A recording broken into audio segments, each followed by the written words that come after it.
When I saw this change, the question I asked myself was, does that mean that nurses and midwives from other countries who hold diploma qualification can't come to the UK to work as nurses or midwives anymore?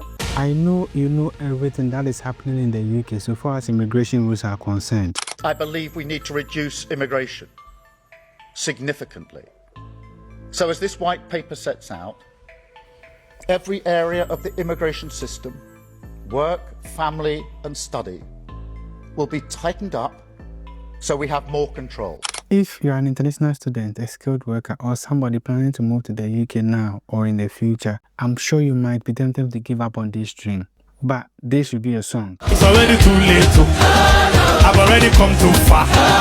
It's already too late. You're not turning back, you're not giving up, no matter what it is.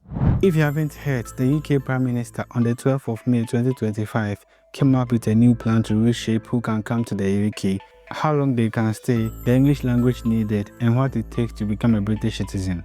The whole of this plan has been put into an 82-page document called the Immigration White Paper, and its purpose is to restore control over their immigration system. So in this video, I'm going to talk about everything that has been stamped in the Immigration White Paper, when the changes will take effect, and how the new rules will affect you as a nurse, a doctor, a student, or someone who's a skilled worker planning to journey to the UK. On top of that, you hear what the people have said about these new rules and as to whether they will hold or not. Some care home managers have also spoken because they have a clause in there that do affect them. Some British citizens have also added their voice as well. As you know, they said immigrants have taken their jobs. Because of immigrants, they are not getting GP appointments and stuff. But I can't get a job. They come to this country and they just get a job just like that. You look at some of these videos and I will see your take on that. Now, because this channel is much more focused on nurses, I have a special question for you as an international nurse wanting to come to the UK at this very moment or in the future. Based on what you have heard so far, I know you've watched a lot of videos on TikTok, on YouTube, you've listened to news on different platforms. My very question I want to ask is that, how do you think this is going to affect you in your future? Let me know your thoughts in the comments. The whole idea about the Immigration White Paper is centered around 9 areas. And for me, that is what makes it a bit scary. I understand that you might have come across so many information with regards to this immigration rules. So what I've done in this video is to put them into stamps so that at least you can feel free to watch whichever part you feel like you want to watch. But I think should you watch this video to the very end, you get to understand everything that is happening so that it helps you to make an informed decision. Now you may be asking, why has the UK all of a sudden come up with these immigration rules? The reason why these policies have come up is for the fact that they believe there are too much immigrants coming to the UK as against people leaving the UK, and they term this as the net migration. Net migration numbers for the UK over the last 7 years. That's the difference between the number of people leaving the country and the number coming in. So if they compare the number of people that have come to the UK over the years to the number of people that are leaving the UK, they believe that the number keeps increasing to the point that it is putting much pressure on social services, health services and other sectors of the UK. In that, they're struggling the economy and they've got to act as fast as possible. Everything's broken at the moment in the UK, and this isn't a political statement. Our roads are broken, our hospitals are broken, our education's broken, we're not building enough houses, and we've already had a 10 million person increase in our population in the last 20 years. Going through the Immigration White Paper, I got to realize that some of the stats in there are not just related to immigration, but it's centered on 5 core principles. And before I talk about each one of these 9 areas, I would want to highlight that so that I get to understand. So first of all, they want to cut down net migration, as I explained. I believe we need to reduce immigration significantly. They also believe that most immigrants who have come to the UK over the years are not adding any skilled value to the economy. One of the core principles of this new rule is to link their immigration system to skills and training requirements here in the UK, so that no industry is allowed to rely solely on immigration to fill its skill shortages. Second, that the immigration system must be linked to skills and training here in the UK so that no industry is allowed to rely solely on immigration to fill its skills shortages. They also believe that one of the principles this white paper will achieve is to crack down illegal migration and ensure to deport foreign criminals. That the rules must be respected and enforced, including tackling illegal and irregular migration and deporting foreign criminals. And the other principle I came across is for the fact that they want to initiate integration and cohesion. What this means is that they want every person who comes to the UK to be able to contribute to the development of their economy. that the system must support integration and community cohesion, including new rules on the ability to speak English and the contribution that people can bring to the UK. And because of this, they're going to set out a new rule with regards to the English language requirement, because they believe that people come in here and they cannot speak the English, and if you can't speak English, you can't add any contribution to the economy. If you have been following the immigration wahala in the UK, you realize that since last year, this has been the quote. They come to this country and they just get a job just like that. Fed up with having our country taken away from us. Huge people coming into our countries, taking all the people's jobs. We want our country back. The people are taking our jobs. We don't have access to GP appointment anymore. Migrants are causing more violence and crimes in the UK. You said since migrants have come to this country, there's more and more violent crime. And I've given you official figures that completely disprove what you're telling me. And rather than accept that you might... Migrants this, migrants that, and they want their country back. Now let's start with the very first area of concern, which is raising skilled worker threshold.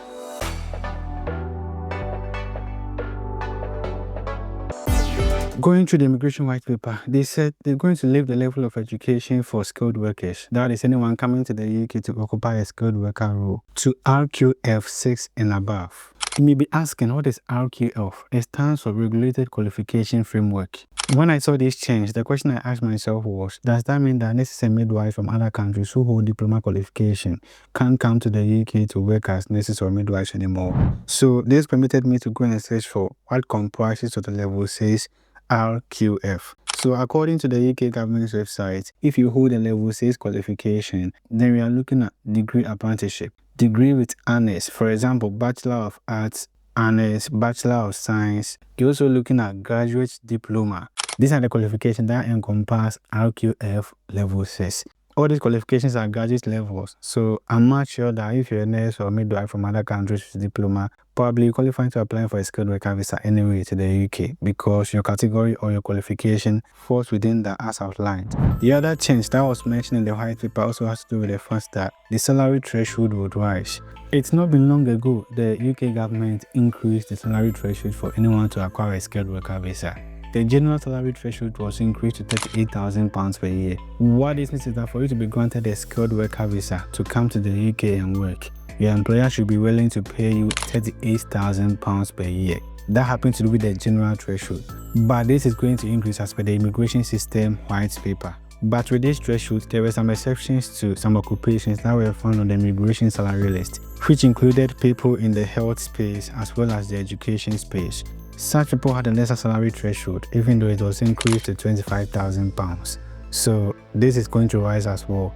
But for now, we don't actually know the amount, so we're just waiting on that to see how much that will be outlined, because nothing like that was mentioned in the immigration system white paper. The other thing they said about raising the skilled worker threshold is for the fact that they're going to abolish what we call the immigration salary list. Now, I may be asking, what is the immigration salary list? This happens to be a list of specific jobs in the UK that face labor shortages and are exempt from the full skilled worker salary threshold.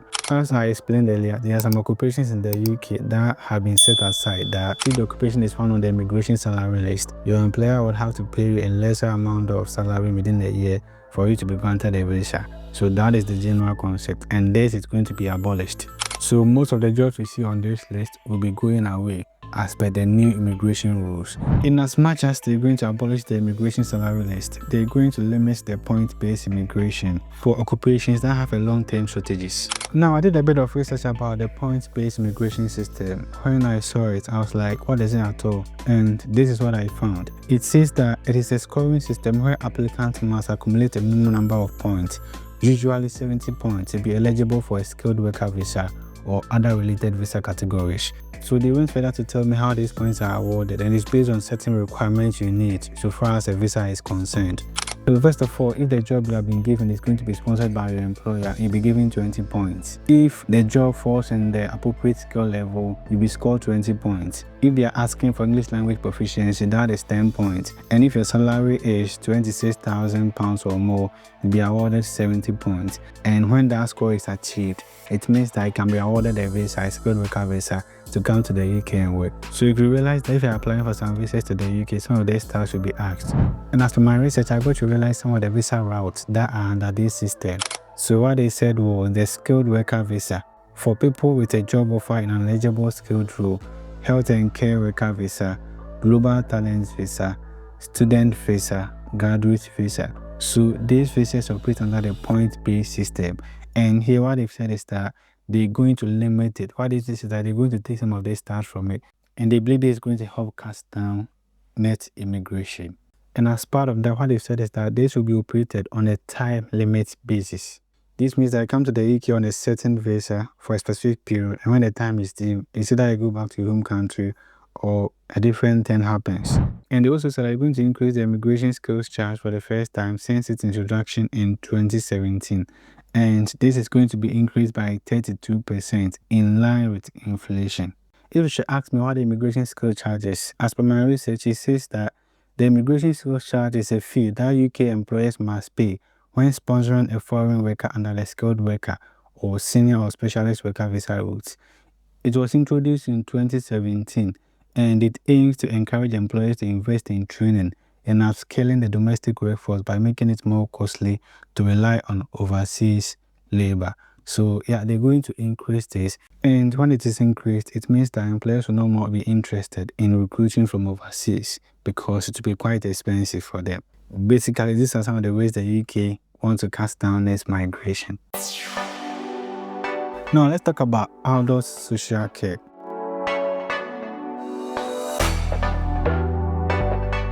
This happens to be where most care managers in the UK are crying. Obviously, we're disappointed. We have had long-term issues with recruiting and retaining workers in the care sector, and the ability to recruit from overseas had really helped to plug some gaps and meet growing demand. According to page 27 of the Immigration White Paper, it talks about adult social care, and that is where it gets interesting. The big blow to this area is that they're going to close social care visas to new applications from abroad. I would probably feel a bit sad, to be fair. I like working in the care sector because I interact with people. I learned and hear all kind of life stories. So what this means is that if you are from any other country and you want to come to the UK to work as a carer, a senior care worker, a home carer, or support worker in a care home or whatever, that route has been closed now, and this is going to transition until 2028 that it will undergo review. Whilst social care is one of the most diverse sectors in Britain, it's become reliant now on overseas workers coming in to fill these gaps, with more people leaving the sector than they are coming in. And it's still extraordinarily hard to recruit new people, younger people, into care. I think social care is being absolutely left behind by the people who are actually in charge of running it. They want people already in here to be trained with their skills to occupy such roles, instead of going overseas to get people to come in here and work, which might possibly increase their net migration. Now, studies. This happens to be one of the areas the Immigration White Paper talks about.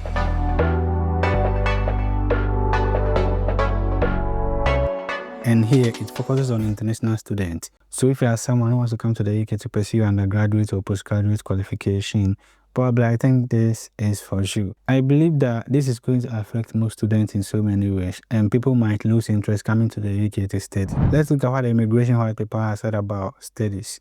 So the very first thing on board is that they're going to strengthen the requirements that all sponsoring institutions, which happens to be universities, must meet in order to recruit international students. And then the next thing they've also said is that they're going to reduce the ability for graduates to remain in the UK from 2 years to 18 months. Before that, when you come to the UK to study and then you graduate, you've got to live in the UK for 2 years. But now they've reduced that to 18 months. So when you come to the UK, you complete your education or possibly you graduate and you're on a graduate visa, you're going to stay in the UK for 18 months, which is probably 1.5 years, let me put it that way. And the other important bit I want to talk about when it comes to the studies is for the fact that they are going to impose limits on the number of international students universities can recruit. So this may also have an effect on students coming in here, because you might put in your application and you might not be admitted. And the other thing they've said is that you will explore introducing a levy on higher education provider income from international students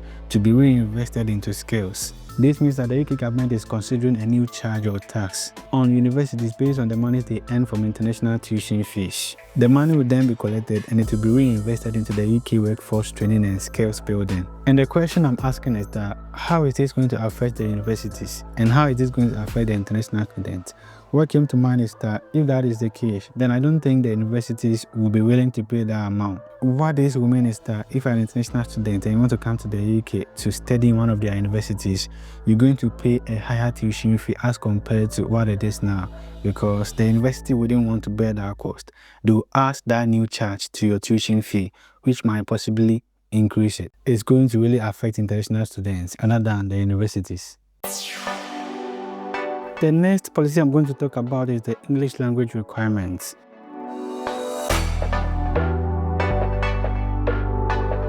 So as per the immigration white paper, reading from page 64 to 68 talks about fostering integration and then cohesion. According to the UK, they want every immigrant who comes in here to be able to integrate into the British culture, be able to cohere well with the people, and contribute immensely to the UK's economy. So the system must support integration and community cohesion, including new rules on the ability to speak English and the contribution that people can bring to the UK.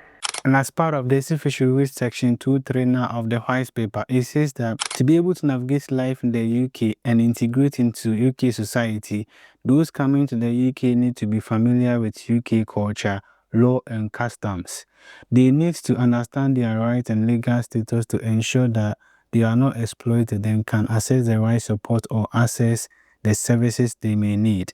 Then going further to section 2.4.3, it says that to achieve integration and make the most of the opportunities on offer, individuals need to be able to mix and become active participants in the communities in which they live. Crucially, that means being able to speak English. This is why the English language requirement has come into play. Section 253 of the Immigration White Paper says that to support this, you will introduce new English language requirements across a broader range of immigration routes for both main applicants and their dependents to ensure better knowledge of English, including an assessment of improvement over time. For this is that if you want your dependent to join you here in the UK, would have to prove an English language requirement. This wasn't so before, because I know a couple of people who brought their wife to the UK and their wives never had to write any English test or whatsoever.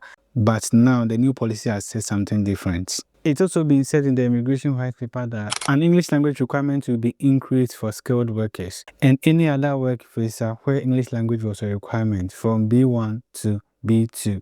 In simple terms, you need to speak, write, and then understand a higher level of English to be able to qualify for work visas. And for me, what I'm thinking is that if that happens to be the case, then institutions are going to increase their English language requirements, especially if you're a nurse and want to come to the UK. You know you've got to register with the UK NMC, and there's a cutoff point for the English score you've got to get. So if that happens to be the case, then they're going to increase the threshold. And you know, even these people are struggling to pass the IELTS or OET, and this policy coming up to say English language requirement is going to be increased. It's going to make it harder for people to come to the UK to work. And this also implies that people who are from non-majority English-speaking countries will have to struggle to prove that they can speak, they can write and understand high level of English language. This has not the start they've incorporated to cut down net migration. I believe we need to reduce immigration. And for me, in as much as these changes to English language may pose a bit of benefit to the UK, I also think that this will have some drawbacks or disadvantage to people who may want to come to the UK. And this is in the sense that it could reduce eligible applicants, especially from non-English speaking countries, as I said. And it may also make it harder and more expensive for people to migrate to work in the UK. It's just because you have to write in the IELTS or OET, which costs a lot of money and time. In some sectors that require more staff to fill out the vacancies may struggle to get staff because they may not be able to meet the English language requirements. The next important changes that has been outlined in the Immigration White Paper has to do with the end settlement and citizenship.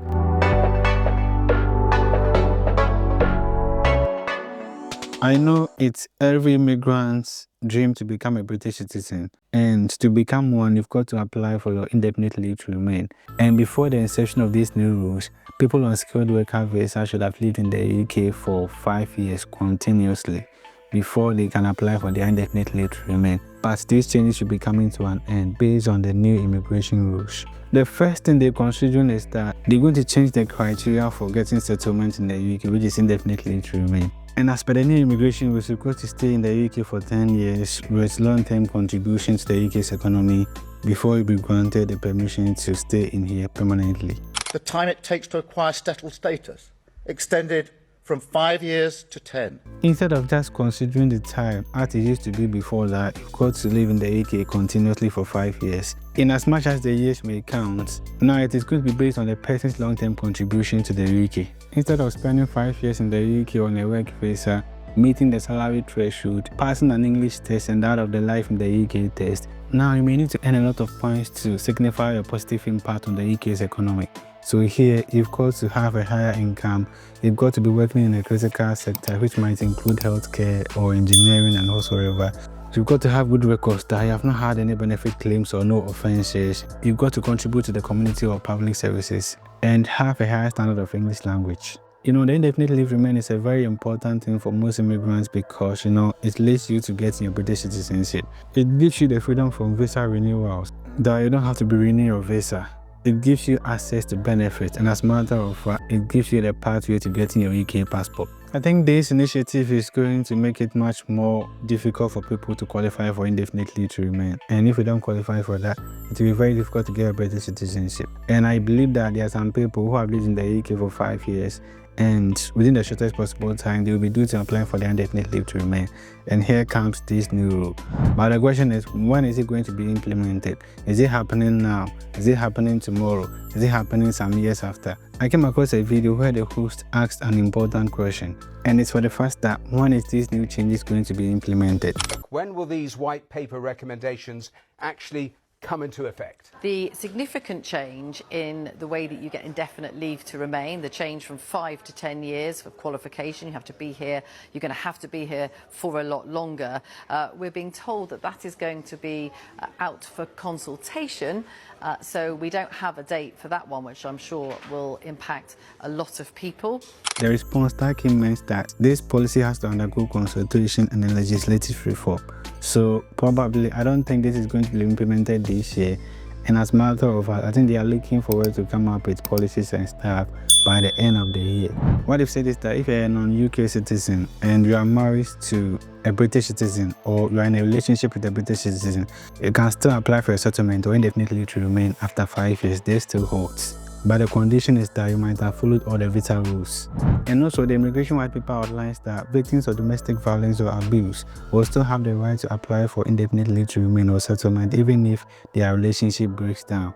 And they're doing this because they believe that it will encourage people to seek help if they are being abused, and also prevent people from staying in dangerous relationships out of fear of deportation. But this 5 years to 10 years change, I think, has got exemptions. So some people on certain specific visas may still have to apply for the indefinite leave to remain after 5 years. But that has not been clearly established. But I'm thinking it might be the health and care worker visa for nurses, doctors, radiotherapists and stuff. But let's see how it goes. But there was an important question that came up with regards to, you know, this settlement and British citizenship stuff. And I felt like it was a very good question that needed an answer. Since this announcement, Madam Deputy Speaker, I've been contacted by several constituents who are currently on a work visa and looking at their path for a way for indefinite leave to remain. They are understandably worried, Home Secretary, about where this uncertainty leaves them. They're worried about their future plans. One even told me that they are worried and they're considering leaving the UK because their settled status here is under jeopardy. So can the Home Secretary please outline whether this policy applies to people who are already living and working in the UK, or will it just be to new visa applicants? The question was about whether these changes would happen to people who will be applying for a new visa or those who are already in the UK. So after the question, the Home Secretary came up to give an answer. Let's listen to the answer she gave. Well, thank the honourable friend for her question, and she is right to say that there are people working in all kinds of jobs across the country, contributing to our economy and to our communities who have travelled here from all over the world, and that was hugely important. We will set out further details of the earned settlement and citizenship reforms later this year, and we will consult on them. So there will be plenty of opportunity for people to comment on and consider the detail. But it is important that we have extend the sense of contributions and the points-based system to those reforms as well. And let me know in the comment section whether it sounds so well in your ears or not. Based on the answer she gave, these new changes will have to undergo reform. What this means is that there has to be consultations, there have to be legislative reform and all those stuff to make sure that they come up with the right policies to implement it. Based on what has been said, I think this is not going to be implemented now. So if your 5 years has elapsed within this year, then I think you got a chance to apply, because if you should visit the UK government's website, it is still 5 years for you to apply for indefinite leave to remain if you're on a skilled worker visa. And you know, as part of applying for indefinite leave to remain, you've got to sit for the Life in the UK test. So what the immigration white paper has said is that they're going to make a reform to the Life in the UK test. It consists of 24 multiple choice questions about UK history, values, laws and culture. And for some time now, it has been criticized that it's outdated and irrelevant. I know you have come too far to gather the information outlined in the immigration white paper. So what I'm going to do is I'm going to leave the whole document in the description box so that you can read for yourself the remaining stuff I've not talked about in this video. If this video has been very much helpful to you, I believe that there are others out there who are willing to have it as well. So please endeavor to like, endeavor to share, and above all, subscribe to this channel so that you become part of the family. If you have any further questions, don't hesitate to leave that in the comment section and I'll quickly give you an answer to that.